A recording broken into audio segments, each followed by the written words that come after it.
Hello मेरे प्यारे बच्चों, क्या हाल चाल है। आई होप आप जहां भी होंगे खुश होंगे, मस्त होंगे। मेरे प्यारे बच्चों को Radhe Radhe. Study power centre में आप सभी का बहुत बहुत स्वागत है। मेरे प्यारे बच्चों, हमने लास्ट लेक्चर में पढ़ा था क्लास 12th की फिजिक्स, और उसी के क्रम में आज हम सब पढ़ने वाले हैं क्लास 12th की फिजिक्स चैप्टर नंबर 4। और वहां से मोस्ट इंपॉर्टेंट क्वेश्चन एक पूछा जाता है मेरे प्यारे बच्चों, एम्पियर का परपथीय नियम। एक क्लास 12th में बोर्ड एग्जाम 2024 में यूपी बोर्ड में भी पूछा गया था, और हर बार पूछा जाता है 2 नंबर 3 नंबर और मैक्सिमम 5 नंबर से पूछा जाता है। कभी शॉर्ट में पूछता है तो 1 नंबर का पूछ लेता है, या लॉन्ग में पूछेगा तो 3 से 4 नंबर का पूछता है। तो मेरे प्यारे मित्रों, इस हिसाब से देखा जाए तो मोस्ट इंपॉर्टेंट, जैसे एम्पियर का परपथीय नियम हो गया, फ्लेमिंग का बाएं दाएं हाथ का नियम, जैसे क्लास 10th में हमने पढ़ा है, वैसे 12th में भी है इसका नियम, बायो-सेवर्ट का नियम, फ्लेमिंग का नियम। मतलब कई ऐसे डिफिनीशन हैं जो मतलब क्लास 12th में 3 से 4 नंबर फिक्स होते हैं। तो उसी क्रम में मेरे प्यारे बच्चों, आज हम सब पढ़ने वाले हैं एम्पियर का परपथीय नियम, भौतिक विज्ञान क्लास 12 चैप्टर नंबर 4। ठीक, आज इसी क्रम में मेरे प्यारे बच्चों, हमने एम्पियर का परपथीय नियम में यहाँ पे कुछ लिखा है, इसकी कथन यहाँ पे आइए देखते हैं। लिखा है किसी बंद वक्र के लिए जैसे मतलब त्रिभुज सर्कल होती है, उसी प्रकार से बंद वक्र के लिए चुंबकीय क्षेत्र वेक्टर v का रेखीय समाकलन पथ द्वारा कुल वृत्त धारा I का म्यू नॉट गुना होता है। तो मेरे प्यारे बच्चों, किसका? विद्युत चुंबकीय क्षेत्र का, चुंबकीय क्षेत्र हो गया, किसका कहा है? रेखीय समाकलन का। किसका कहा है मेरे प्यारे बच्चों? रेखीय समाकलन का। तो रेखीय समाकलन का चिन्ह ऐसे होता है। कहा है कुल वृत्त धारा I का। तो धारा I का मेरे प्यारे बच्चों कितना गुना होता है? म्यू नॉट गुना होता है। तो म्यू नॉट गुना A हो गया। तो हमारा सिद्ध क्या करना है? समाकलन V डॉट dl। अच्छा, dl भी यहां पे हो जाएगा। ठीक, इतना। अब आइए चलते हैं, समझते हैं फिगर के माध्यम से। तो फिगर के माध्यम पे मेरे प्यारे बच्चों कहा है, माना कागज के तल के लंबवत, मान लेते हैं मेरे प्यारे, ये एक कागज है। क्या है? कागज है। अब इस कॉपी पे एक सिरा मतलब एक तार को सीधा सीधा डालें इसके बीच लंबवत, तो इस पार भी दिखेगा। तो हमें जब दिखेगा तो ऐसे मतलब कि इसकी लंबवत दिखना चाहिए। आइए फिगर के माध्यम से समझते हैं। कहा है कागज के तल के लंबवत धारा मापी चालक XY है। तो मेरे प्यारे बच्चों, एक तार है जो X और Y है। क्या है? X और Y। तार में प्रवाहित धारा कितनी है? I है। धारा प्रवाहित इसमें कितनी हो रही है? I है। अब कहा है, माना तार से R त्रिज्या, मेरे प्यारे बच्चों त्रिज्या हम जानते हैं किसी बिंदु से मिड पॉइंट से कुछ दूरी के खींची गई क्या होती है? त्रिज्या कहलाती है। कितनी है? R है ये त्रिज्या। त्रिज्या का वृत्तीय पथ खींचा जाता है, मतलब इस बिंदु से एक वृत्तीय पथ खींचा जाता है। कैसे? ऐसे। ठीक, तो हमें ये बात समझ में आ गई। हमारा ये जो यहां से इसके बीच की दूरी है ये R है, त्रिज्या हो गई इसकी। कहा तथा इस पर एक बिंदु P भी है। कौन सी बिंदु? P भी है। ठीक है, मान लेते हैं ये बिंदु P है मेरे प्यारे बच्चों। कहा वृत्तीय पथ का केंद्र कितना है? O है। तो मेरे प्यारे बच्चों इसको रफ करते हैं थोड़ा से, क्योंकि कागज के तल से होके जा रहा तो इसे O मान लेते हैं। अब एक बात आपको समझ में आ रही है, ये कागज का तल है, कागज के तल से लंबवत खींची गई XY जिसमें धारा I प्रवाहित हो रही है एम्पियर का परपथीय नियम में। अब इसमें कह रहा ये चुंबकीय क्षेत्र जो है वृत्त का वक्रीय बंद पथ है, इसमें कुछ चुंबकीय धारा प्रवाहित हो रही है। कैसे? जब इसमें धारा प्रवाहित होंगे तो विद्युत क्षेत्र उत्पन्न होगा। तो विद्युत क्षेत्र जब उत्पन्न होगा तो इसके बिंदु O से इसके बिंदु P पर कुछ विद्युत क्षेत्र होगी। इस तो ये हमारी विद्युत क्षेत्र जो होगी मेरे प्यारे बच्चों, ये वेक्टर बी हो जाएगी। इतनी बात तो आपको समझ में आ गई होगी, वेक्टर बी। अब वेक्टर बी और बिंदु के बीच का जो डिस्टेंस है वह क्या है? डीएल है। इसके बीच का कोण, इसके बीच का कोण जो होता है वो डीएल हो जाता है, सदिश राशि, अदिश राशि। वेक्टर बी अदिश राशि। अब इसको हम समझते हैं वक्रीय बंद पृष्ठ है, इसके बीच से तार हम ऐसे लंबवत लेते हैं, इसमें जब धारा प्रवाहित आई प्रवाहित हो रही है तो इसके चारों तरफ चुंबकीय क्षेत्र के वेक्टर बी के तो चुंबकीय क्षेत्र उत्पन्न होगा। चुंबकीय क्षेत्र जब उत्पन्न होगा तो मेरे प्यारे बच्चों इसकी क्या होगी? इसके बीच की डिस्टेंस भी तो डीएल होगी। इतनी बात तो मान लेते हैं। इतना बात समझ में आया? माना कागज के तल के लंबवत धारा मापी चालक XY है, तार में प्रवाहित धारा I है। तार से R त्रिज्या वृत्तीय पथ खींचा जाता है, वृत्तीय पथ खींचा जाता है। इस पर एक बिंदु P है मेरे प्यारे बच्चों, तथा वृत्तीय पथ का केंद्र O है। इतनी बात अगर आपको समझ में आ गई तो मेरे प्यारे बच्चों आइए हम चलते हैं इसके कंक्लूजन पे। क्या करते हैं? बिंदु P पर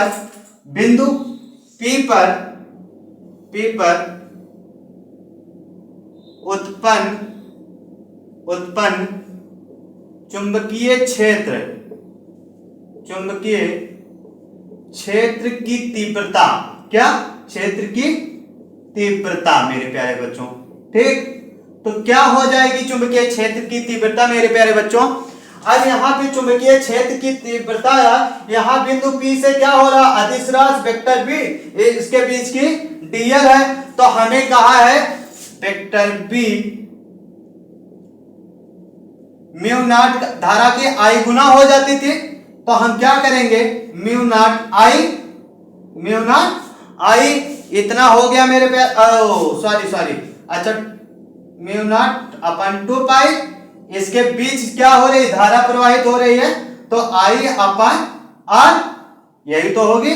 इसे समीकरण फर्स्ट बना लेते हैं मेरे प्यारे बच्चों। अब कह रहा है संपूर्ण वृत्तीय पथ पर, क्या कह रहा है? संपूर्ण वृत्तीय पथ के लिए रेखीय समाकलन, संपूर्ण वृत्तीय पथ के लिए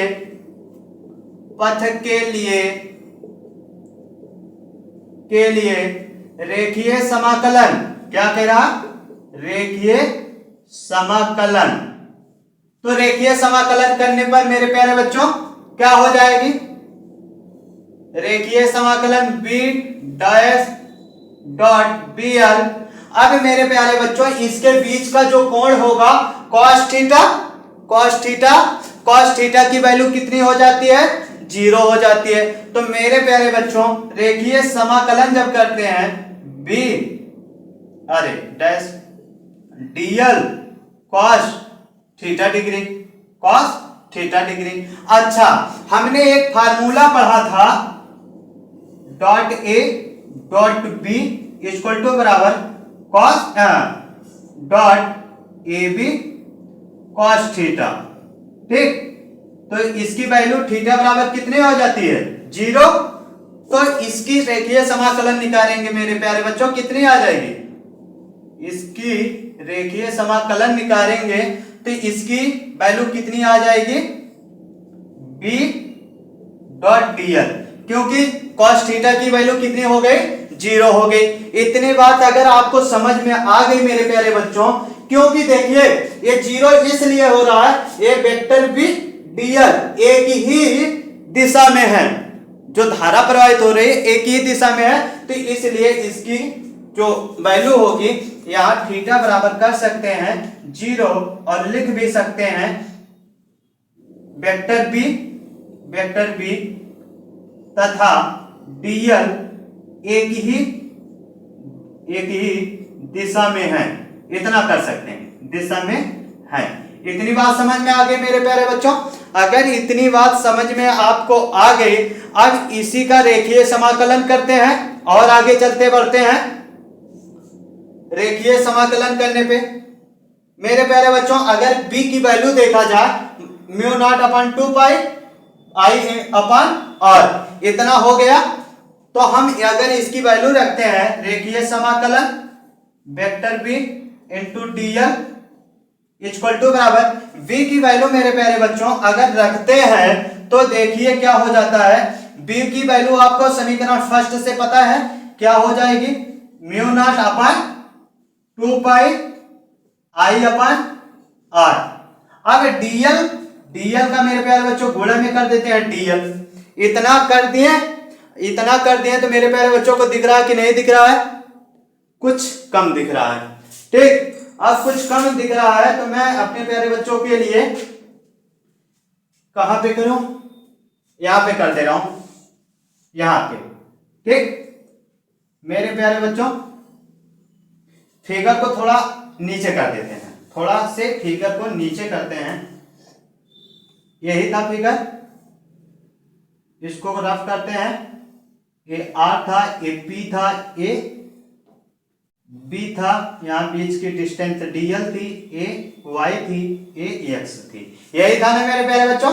इतनी बात समझने के बाद हमें एक बात तो समझ में आ गई, रेखीय समाकलन B dot DL dot equal to बराबर रेखीय समाकलन mu naught upon 2 pi I upon R into DL. इतनी बात तो ये नीचे लिखा है, नहीं आपको दिख रहे होंगे, ऊपर दिख रहे होंगे। अब मेरे प्यारे बच्चों अब क्या करते हैं, b को बाहर ले लेते हैं।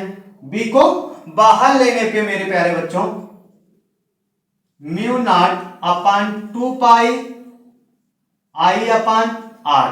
अब रेखीय समाकलन करते हैं तो हो जाएगा dl। इतनी बात मेरे प्यारे बच्चों को समझ में आ गई। तो मेरे प्यारे बच्चों dl का आपने एक परिधि, इसके अंदर इसकी परिधि जो चुंबकीय क्षेत्र की परिधि है रेखीय समाकलन में, तो हमारा हो जाता है मेरे प्यारे बच्चों dl अपान बराबर 2 पाई आर। ये इसकी परिधि हो जाएगी चुंबकीय क्षेत्र की। तो हम लिख सकते हैं चूंकि रेखीय समाकलन बराबर 2 पाई आर परिधि, ठीक, किसका है, चुंबकीय क्षेत्र का, चुंबकीय क्षेत्र का। इसलिए मेरे प्यारे बच्चों रेखीय समाकलन b डॉट dl बराबर म्यू नॉट 2 पाई आर, क्या हो जाएगा 2 पाई मेरे प्यारे बच्चों, एक मिनट, आई अपान आर। अब इसके गुणे में कर देते हैं मेरे प्यारे बच्चों 2 पाई आर, क्योंकि dl की वैल्यू हमें क्या मिल गई 2 पाई आर। अब इसको और सिंप्लीफाई करते हैं, सिंप्लीफाई करेंगे dl बराबर म्यू नॉट 2 पाई आर, ठीक, इनटू 2 पाई आर। मेरे प्यारे बच्चों इतनी बात तो समझ में आ गई आपको। म्यू नॉट, एक मिनट मेरे प्यारे बच्चों, अच्छा ये आई है, ठीक है, ठीक, इतनी बात समझ में आ गई। अब इतनी बात तो जब समझ में आ गई मेरे प्यारे बच्चों, तो यहाँ पे 2 पाई आर डायरेक्ट कैंसिल हो रहेंगे। तो रेखीय समाकलन b dot dl dash mu naught आई।